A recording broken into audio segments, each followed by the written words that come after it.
Што се однесува до владата, што се однесува до ресорните министерства, особено од економскиот сектор, тие ќе направат еден координативен состанок на кој што ќе можеме да се информираме и да видиме владата каде може да помогне, бидејќи сепак главниот град заслужува на земја членка на НАТО и земја која што ќе биде членка на Европска унија да живее и да се развива на високо ниво. Тоа со оваа власт во градот Скопје се потврди дека е невозможно. Затоа што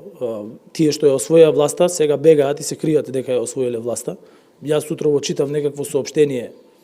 на ВМРО ДПМН во кое што тие кажуваат дека Социјалдемократскиот сојуз на Македонија управувал со градот Скопје. И тука би сакал да дадам уште еднаш појаснување дека пред една година на изборите во градот Скопје, на денот на изборите, Социјалдемократскиот сојуз на Македонија и коалиционите партнери ги изгубија изборите и на тој ден признавме пораз и честитавме победа. Како највисок чин демократски, председателот на Социјалдемократскиот сојуз и премиер поднесе оставка, а на друга страна, и вие бевте присутни новинарите, во штабот на ВМРО ДПМН, градоначалничката на градот Скопје, од редовите на ВМРО ДПМН, во бел капут, со трубачи, беше пречекана од целото раководство на ВМРО ДПМН. Председателот на ВМРО ДПМН беше облечен во блузонче, со патенче и славеа заедно победа на ВМРО ДПМН и Даниела Арсовска. Ако отидете на сајтот на ВМРО ДПМН, тогаш ќе видите дека таму стои дека ВМРО ДПМН победило во градот Скопје со нивниот кандидат. Сите управни одбори, сите јавни претпријатија во градот Скопје се управувани од кадри предложени од партијата ВМРО ДПМН. Граѓаните на Скопје не заслужуваат да бидат предмет на внатрепартиски борби на раководителите на ВМРО ДПМН,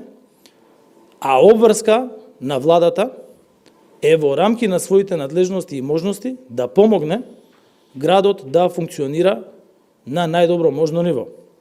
И затоа, како што каже и министерот за локална самоуправа, како што каже и вице-премиерот за економски прашања Битичи, како што кажа во неколку наврати и еден од моите советници, господинот Кичевски, владата